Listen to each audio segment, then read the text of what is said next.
గణపరిచినాడు.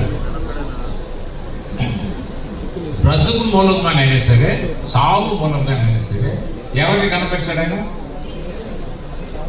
క్రీస్తు ప్రభువును కనపరిచాడు. ఈ exalted Jesus Christ is my king, is your king, is our king, is lord of lords, king of kings. అందరి హృదయంలో గింగురుమంట ఉంది ఆయన మాటలు. Is a very simple man, very humble man. చాలా సామాన్యమైనటువంటి వాడు, చాలా దీనుడైనటువంటి వాడు. ఒక బ్రదర్ జేమ్స్ అనుకుంటాను, ఆయన ఒకసారి పిలిపించినాడు పరిచయ కొరకు. ఆయన మాట్లాడుతూ ఏమన్నాడంటే సార్ అన్నాడు. ఎవరిని? ప్రవీణ్ గారిని. సార్ అంటే నన్ను ఎందుకండి బాబు సార్ అంటారు, నేను సాధారణమైన ఒక మనిషిని. బ్రదర్ అనండి, లేకపోతే అన్నానండి sir. That is the secret of his service. Very humble man. నేను తగ్గవలేను, ఆయన హెచ్చవలేను.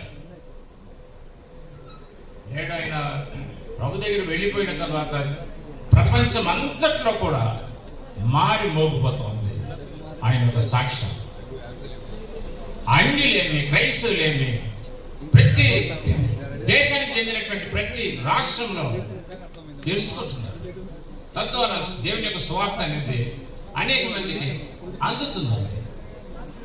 Short life but very sweet life.